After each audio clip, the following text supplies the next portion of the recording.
Sometimes, the simplest act of courage can rewrite the course of your life. It was just another Tuesday evening. The sun dipped low over the city's skyline, casting long shadows across the gas station lot. Cars came and went, headlights flickering like fireflies in the dusk.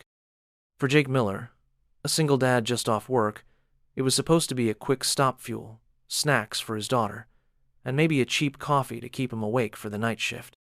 But fate had other plans. Just as he stepped out of his truck, yelling erupted by the pumps. Two men were aggressively circling a young woman, shouting insults that escalated to threats. Passersby pretended not to notice. No one moved, except Jake. Without hesitation, he stepped in, calm, commanding, unarmed but unwavering. Within minutes, he diffused the situation and escorted the woman to safety, brushing off her thanks with a quiet, "just doing the right thing." What Jake didn't know? The woman he protected wasn't just any customer. She was the CEO-in-waiting of a billion-dollar fuel company, and she had just found a man whose character money couldn't buy. And she wasn't going to forget him.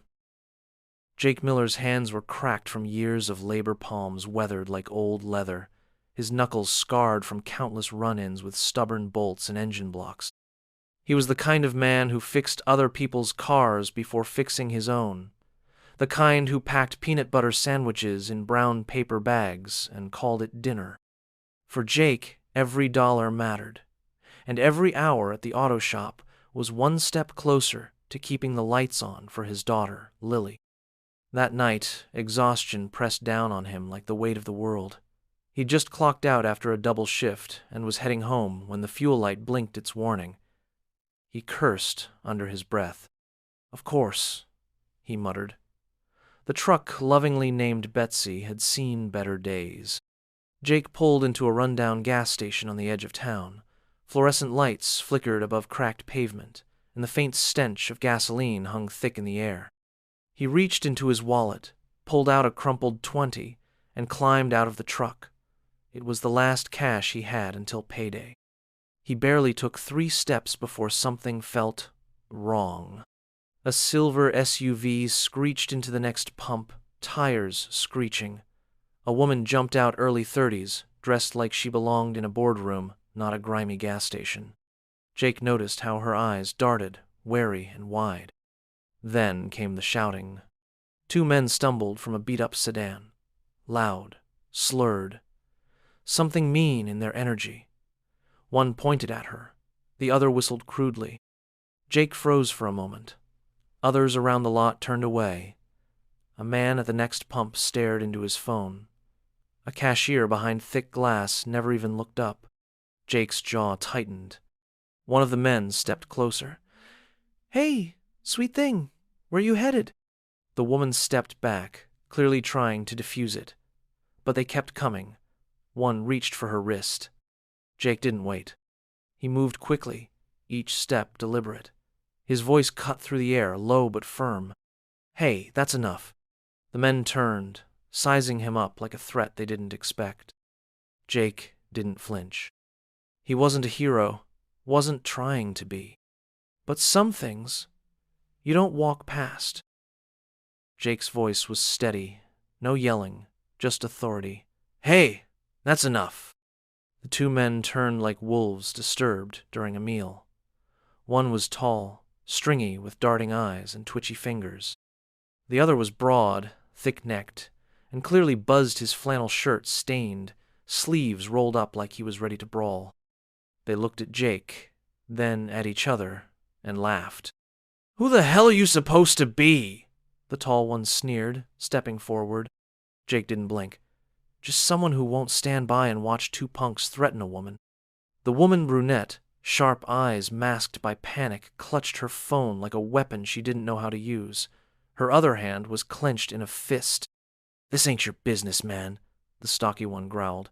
Jake kept his eyes locked on them. "It is now." He shifted his weight slightly, ready. Years of working under cars gave him a quiet strength, and while he wasn't looking for a fight, he wouldn't back down from one either. The taller man took a step toward him. That's when Jake let the silence settle. No bravado, no threats. just a hard stare that made even the drunk pause. The heavier one muttered, "Forget it, man. Not worth it." He grabbed his friend's arm. "Let's go." They backed off, grumbling, glaring, but walking away. Jake let out a slow breath as their truck pulled out of the lot, tires squealing like cowards making an exit. He turned back to the woman. She hadn't moved. "You okay?" he asked, keeping his distance so she wouldn't feel cornered. She nodded, then shook her head, then nodded again. "Yeah, I think so. That got scary fast." Jake offered a small smile. "It tends to." She studied him like she was trying to figure out what just happened. "Thank you. Seriously." Jake shrugged, just doing what anyone should have done. But they both knew not everyone would have. "What's your name?" she asked. "Jake," he said. "You?" She hesitated. "Vanessa." Jake nodded. "Glad you're all right, Vanessa." He tipped his head politely and started walking back to his truck. He didn't expect anything more, didn't need recognition. He'd done the right thing. But Vanessa kept watching him long after he drove away. Something about him stayed with her. Something real. Jake couldn't quite shake the night off as he drove home. The gas station lights faded in his rearview mirror, but the moment still clung to him like static, sharp, invisible, and hard to ignore. That woman Vanessa had been out of place. Not just in clothes or manner, but in energy. She didn't fit the scene, and not just because of the danger. She carried herself like someone used to being in charge, but not used to being powerless. Jake turned onto his street, a row of tired houses with leaning fences and kids' bikes left on porches. Familiar, honest, the kind of place where you knew your neighbors and nobody had anything to prove. As he parked, his phone buzzed. A text from his boss. He'd need to come in early tomorrow. Great. Inside, the house was quiet. His daughter Lily had likely dozed off waiting for him. He'd check on her in a moment. First, he sat on the front step. He looked up at the sky, mostly dark, but one or two stars poked through the city haze. He didn't regret stepping in. He just couldn't help but wonder who exactly he'd just helped. Vanessa. She said it like a first name was all he needed. He didn't ask for more. Didn't seem polite. Back in her car, she'd pulled away quickly, probably trying to shake off the experience. Maybe he'd never see her again. But something about the way she looked at him, like she was assessing not just what he'd done, but who he was, left a mark. Not romantic, not yet, just human. He rubbed his temples, thinking. Who was she? Someone polished. Definitely not from around here. Definitely not someone used to being rescued by gas station mechanics. Jake had no clue that Vanessa would remember every second of their encounter. That her world, glittering, elite, carefully managed, had been cracked wide open by a man who didn't even ask her for anything in return. He had no idea that she'd already started looking for him, and certainly no idea that she was about to find him. Jake opened the front door slowly, careful not to wake Lily if she'd already drifted off. But she wasn't asleep. She was curled up on the couch, blanket around her shoulders, a half-empty bowl of cereal on the coffee table. The glow of the TV lit up her smiling face as she looked up. "Daddy!" she squealed, running to him. He caught her in one arm, lifting her effortlessly. "Hey, monkey, you're still up?" "You were late," she said, poking his nose. "I was guarding the snacks." Jake chuckled, setting her down. "Well, your services are appreciated. I brought cheese puffs." Her eyes lit up. "For me? And chocolate milk," she gasped. "You spoil me." They sat together on the couch, the cheesy crunch of snacks mixing with the sound of cartoon music. Jake leaned back, one arm around Lily, the other cradling his tired head. "How was school?" he asked. "I got a gold star in reading, and we learned about volcanoes," she said proudly. "Did you save any cars today?" He smiled. "A couple. And I helped someone else too. Like a superhero?" "Sort of," Jake said, ruffling her hair. "But no cape." Lily giggled and snuggled against him. This These simple moments were why he worked so hard. He couldn't give Lily everything, but he gave her safety, consistency, love, and that meant everything. Still, his mind kept drifting. To Vanessa, to that moment, to the way she'd looked at him. "Daddy," Lily said, yawning, "did the person you helped say thank you?" "Yeah," he whispered. "She did." And for some reason, that mattered more than he expected. Vanessa's fingers hovered over her phone screen, the blue glow lighting her face in the diner booth. Outside, the city moved fast cabs, honking horns, blinking signs, but inside everything was still. She hadn't touched her sandwich. Her drink had gone flat. Jake Miller. She'd heard the name once when she zoomed in on the work patch in the gas station security footage. Vanessa wasn't just any woman. She was the sole heir to Titan Fuel, a billion-dollar company built by her father. She'd grown up with bodyguards, assistants, and boardroom meetings before she could legally drink. People didn't speak to her like Jake did, especially not with that kind of unshakable calm. He hadn't asked for anything. No favors, no contact, just helped and left. It was jarring. She rewound the footage again, studied his posture, his eyes, his split-second decision-making. You can't fake integrity like that, and in her world, integrity was a rare currency. She picked up her phone and called Marcus, her head of security. "I need a name traced," she said, quiet but firm. "Jake Miller, auto mechanic, works somewhere near Burnside." Marcus didn't ask questions. He knew better. Vanessa finally took a bite of her sandwich. She was going to find him, and when she did, her whole world was going to shift. Vanessa didn't sleep much that night. She tried. She laid in her oversized bed with 1,000 thread-count sheets and noise-canceling windows, but her mind wouldn't stop racing. Not about business deals or quarterly earnings, but about Jake, the man who stepped into danger without blinking, then walked away without asking for a thing. In her world, that kind of integrity was as rare as a thunderstorm in the desert. By sunrise, she was pacing barefoot across her penthouse's marble floors. She stood in front of the floor-to-ceiling windows, the skyline stretching before her like an empire hers to manage, yet suddenly feeling distant. She pulled out her phone. "Marcus?" she said when her head of security answered groggily. "Yes, ma'am. I need you to find someone. Quietly. Jake Miller. He works at a garage somewhere near Burnside. Start with gas station security footage." There was a pause. "That the guy from last night?" "Yes. Him. Got it." Vanessa ended the call and stood still for a moment. She wasn't used to this feeling, not obsession, not infatuation, but urgency. Jake wasn't just anyone. He was real, steady, grounded. And something in her gut told her this moment meant more than it seemed. Across the city, Jake had no idea. He was already at work, sleeves rolled up, elbow deep in the undercarriage of a car that smelled like rust and rain. Dawson's garage wasn't glamorous, but it was honest work. And it kept food on the table. He thought about Vanessa now and then, her shaken expression, the way she held her ground.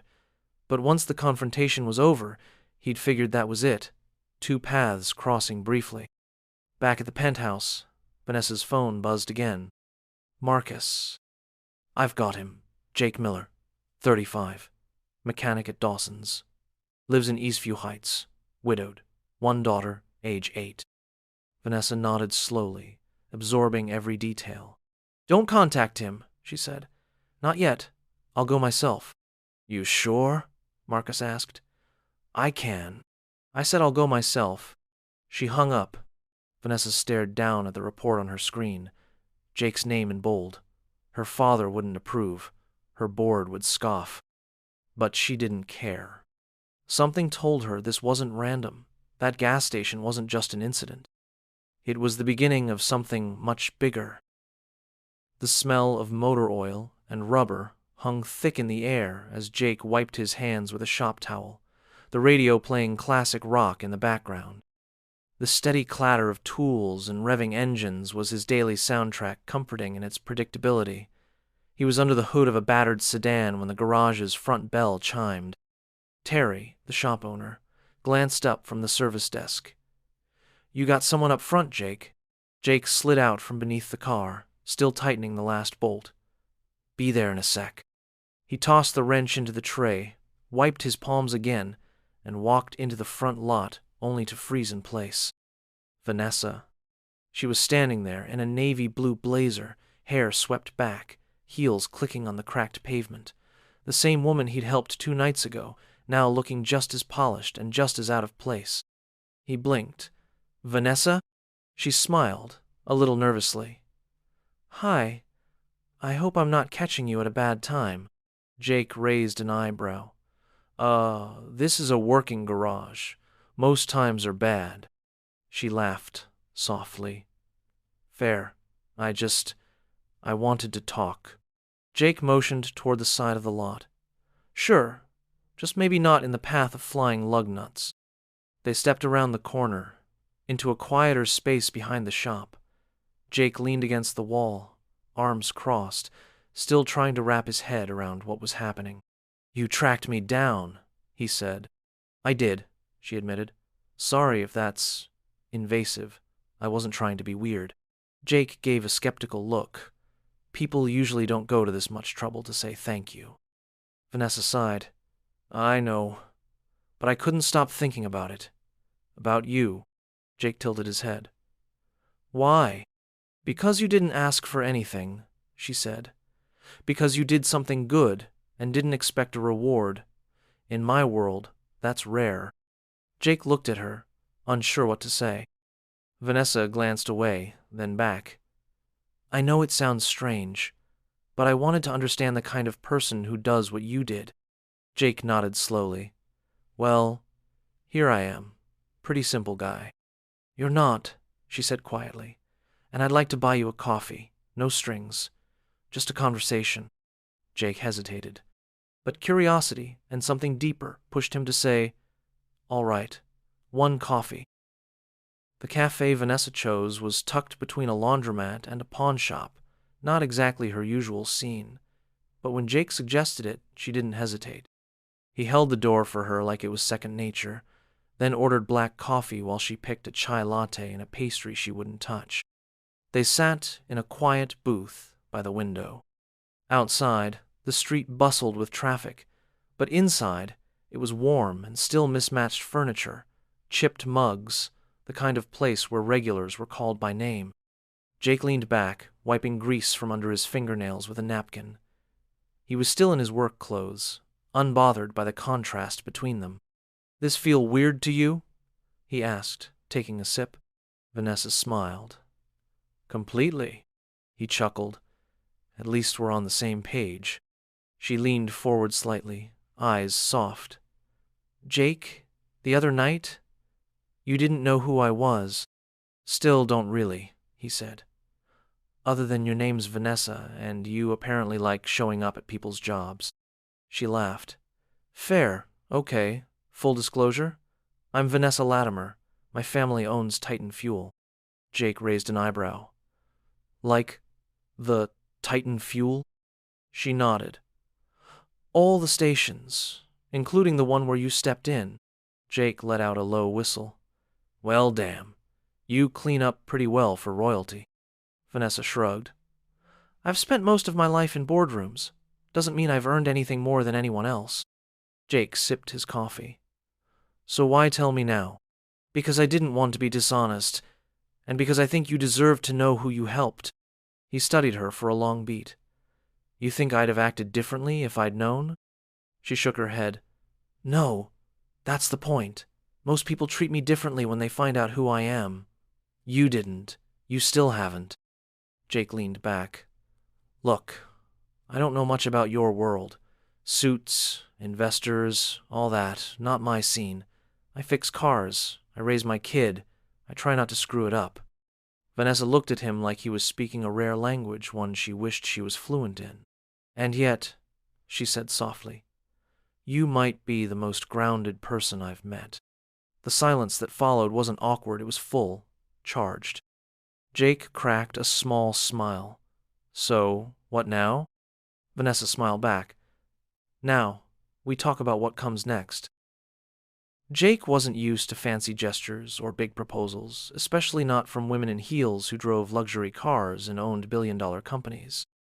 So when Vanessa leaned across that cafe table and said she wanted to offer him something more, his shoulders stiffened. He set down his coffee. Look, if this is your way of trying to repay me, I don't want it. I didn't do what I did for a reward. Vanessa didn't flinch. I know that, and I'm not offering you a reward. I'm offering you a choice. Jake folded his arms. What kind of choice? She met his eyes, calm and sure. We're launching a new community initiative through Titan workforce development, training programs, mentorship. We want it rooted in real values, not PR fluff. Real people. You're the first person I thought of to help lead it. Jake blinked. Me? You're exactly who I need. Someone who actually lives the values we claim to stand for. He chuckled, incredulous. I'm a mechanic with a high school diploma and a daughter who still thinks duct tape is a solution to everything. Vanessa smiled. That's why you're perfect. You don't talk about integrity, you live it. Jake shifted in his seat, glancing out the window at the world he knew. You want me to leave my job? What about health insurance, Lily's school, my routine? I'm not asking you to throw your life away, she said. We'll work with your schedule, keep it part-time if that's what it takes. But I believe people will listen to you in a way they won't listen to corporate suits. Jake ran a hand over his beard, thinking. I don't do boardrooms, he muttered. Good, she said. We have too many people who do. The silence settled again, but this time it felt like a decision was forming, a seed planted. I'll think about it, Jake said finally. That's all I ask, Vanessa replied. Then, after a beat, she added, and maybe let me buy you lunch next time. Jake laughed. Now that I won't say no to. They both smiled, the moment lighter than the ones before. Not quite flirtation, but a connection. One built not on status or wealth, but on mutual respect. Something real was starting, and both of them felt it. Jake lay stretched out on his worn-out couch, the cushions sagging beneath years of use. Lily, his daughter, was curled up asleep on his chest, her soft breathing rising and falling in sync with his. The late-night cartoon they'd started watching had long since ended, the screen now quietly playing a rerun of some sitcom neither of them cared about. But Jake wasn't watching the TV. His eyes were fixed on the ceiling, lost in thought. The day had been surreal. He'd spent his afternoon drinking coffee with a billionaire, a woman who could buy and sell half the city, yet had tracked him down because he stepped into a fight without blinking. She had sat across from him, not above him, not distant, but present, curious and disarmingly honest. He gently shifted Lily to the side and stood, adjusting the blanket around her. Then he walked into the kitchen, grabbing a notebook from the junk drawer. It was something he used to track budgets, car part numbers, oil change reminders. But tonight, he opened a fresh page and wrote one word at the top. Options. He stared at it for a long time. Across town, in a high-rise penthouse that cost more than Jake's entire street combined, Vanessa sat alone in her home office. The room was sleek and sterile glass, chrome white walls.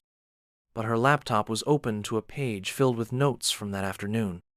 Jake's file was still on her desk, minimal, just the basics her team had pulled. Widowed, veteran mechanic, single father, no criminal record, employee of the month, more than once. She had called Lily's school, spoke briefly with her teacher under the guise of verifying a donation. The praise she'd received was glowing. Polite, bright, thoughtful, clearly raised with love.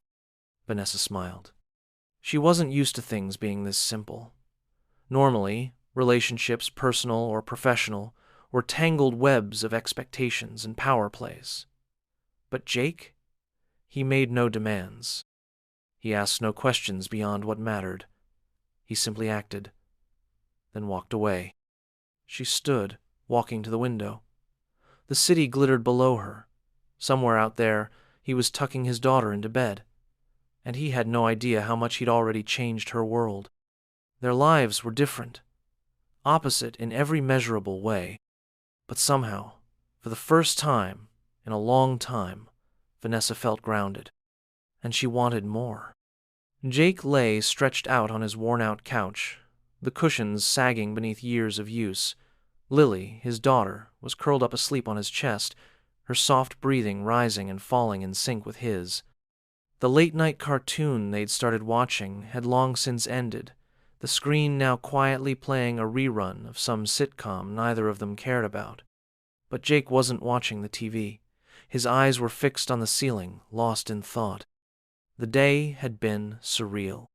He'd spent his afternoon drinking coffee with a billionaire, a woman who could buy and sell half the city, yet had tracked him down because he stepped into a fight without blinking.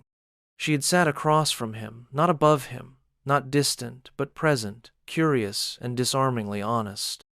He gently shifted Lily to the side and stood, adjusting the blanket around her. Then he walked into the kitchen, grabbing a notebook from the junk drawer. It was something he used to track budgets, car part numbers, oil change reminders.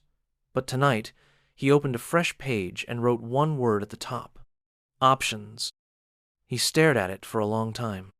Across town, in a high-rise penthouse that cost more than Jake's entire street combined, Vanessa sat alone in her home office. The room was sleek and sterile glass, chrome white walls, but her laptop was open to a page filled with notes from that afternoon.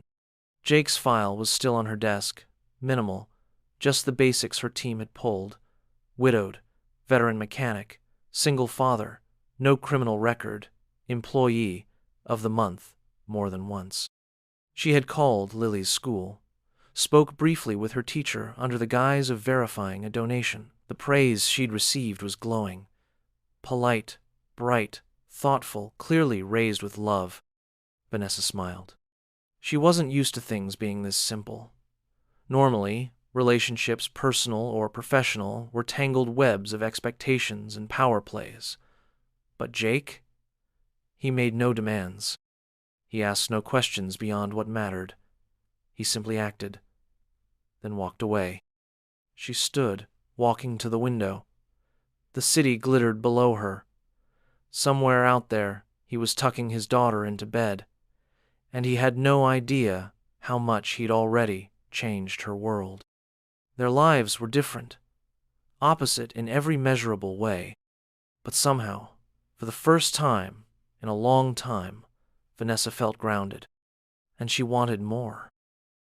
Jake woke before the sun, the same way he did every day. Habit, not alarm. Years of early mornings made it automatic.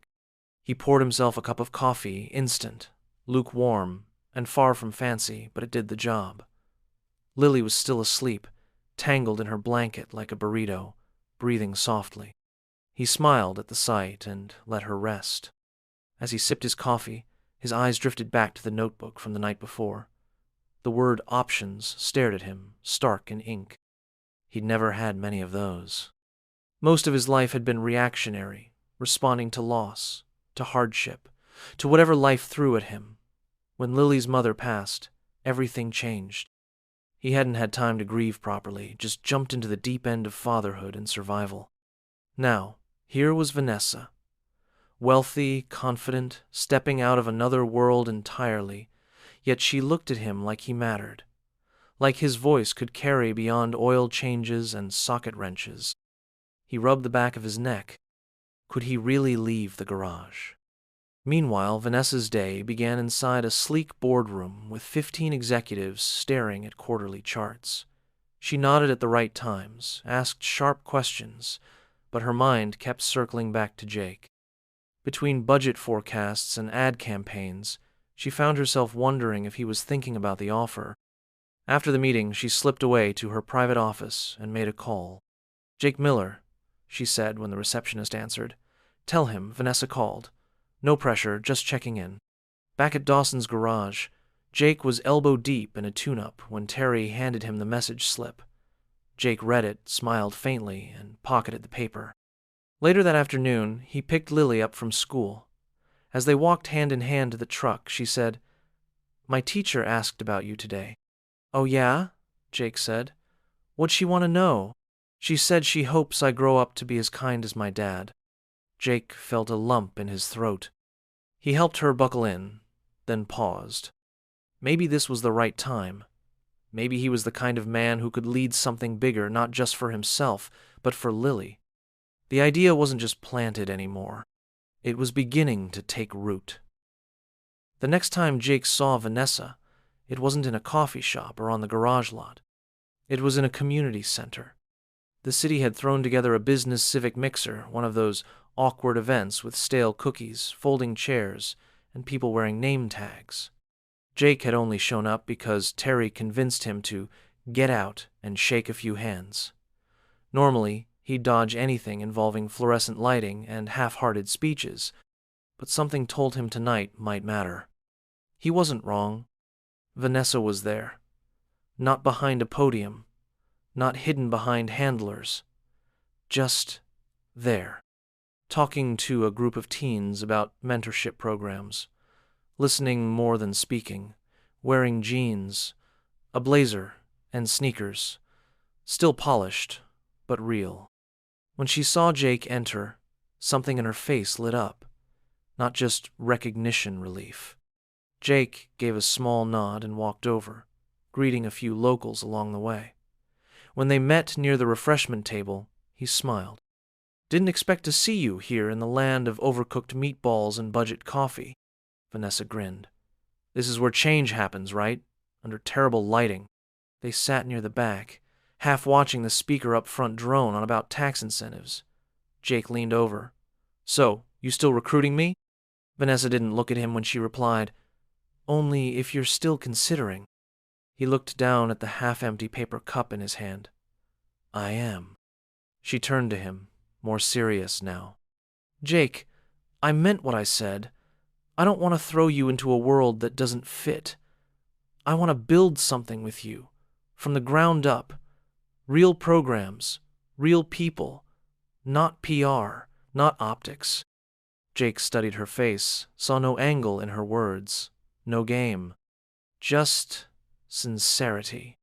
"And what happens if I say yes?" he asked. "Then we get to work," she said, "and I introduce you to people who've been waiting for someone like you. Someone who's lived it, not just written checks." Jake thought for a moment, then nodded. "I want Lily to grow up seeing her dad build something that matters." Vanessa's expression softened. "Then let's build it." For the first time, their partnership began to take shape, not defined by money or charity, but mutual respect. And maybe, just maybe, something more. Terry leaned against the garage door frame, arms crossed, watching Jake scribble something in a small notebook during his lunch break. The usual grease-stained sandwich wrapper sat untouched beside him. Jake was somewhere else, mentally checked out. "You seeing ghosts or just counting lug nuts in your head?" Terry asked, breaking the silence. Jake looked up, surprised, then smirked. "Neither, just thinking. Dangerous for a guy like you," Terry teased, stepping closer. "Been thinking a lot lately. Vanessa again?" Jake chuckled, rubbing the back of his neck. "Is it that obvious?" Terry nodded. "You've been quieter, smiling more too, but distracted." Jake let out a slow breath. "She offered me something. A job. A chance to build a mentorship program for kids who don't get a shot." Terry's eyebrows lifted. "Sounds big." "It is. You thinking of taking it?" Jake was quiet for a beat. "Yeah, I think I am." Terry grabbed a nearby stool and sat beside him. "You know I'd hate to lose you.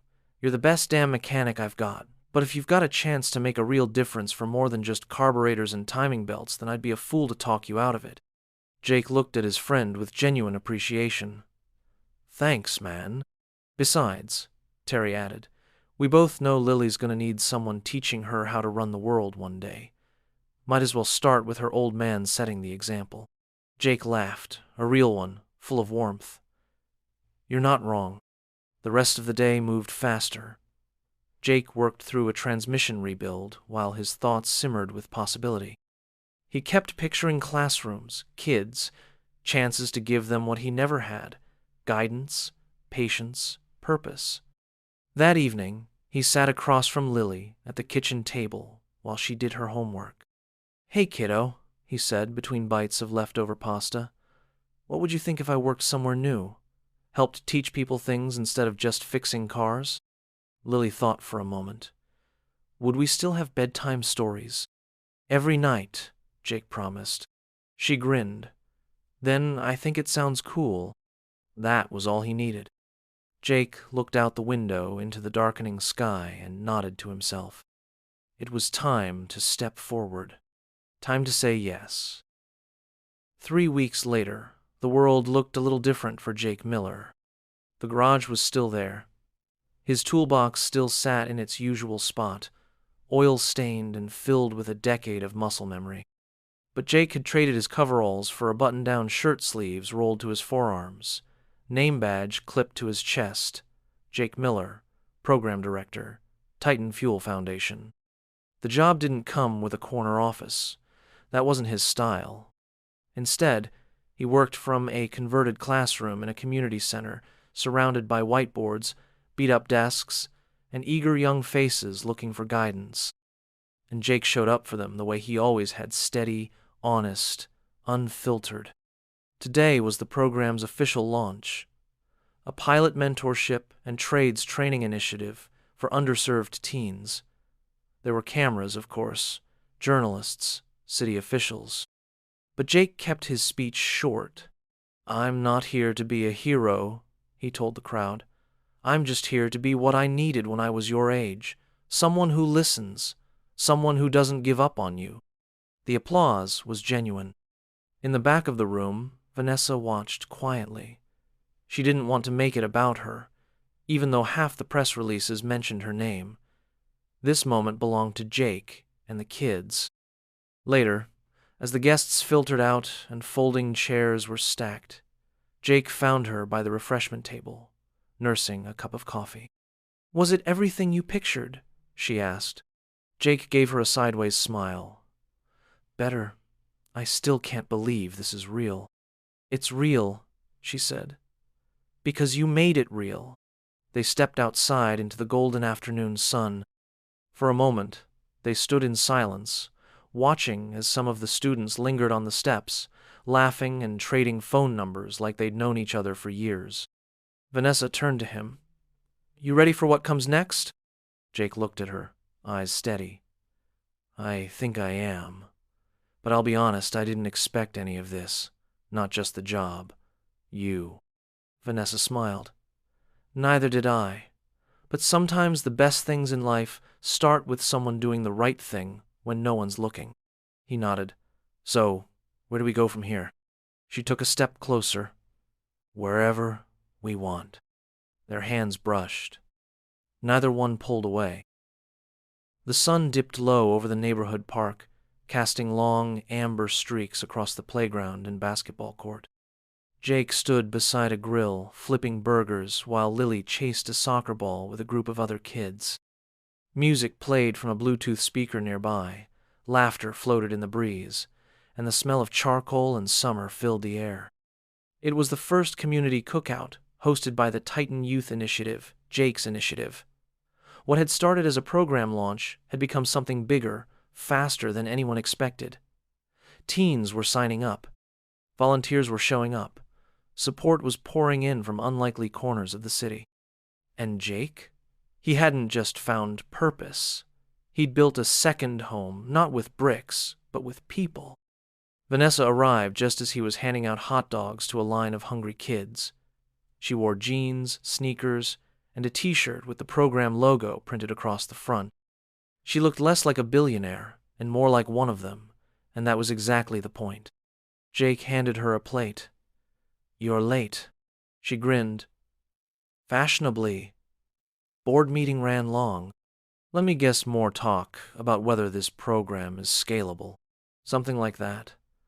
I told them we don't build things to scale, we build them to matter. Jake looked at her, pride and gratitude in his eyes. You've changed a lot since that night. Vanessa tilted her head. No, I just finally figured out what I care about.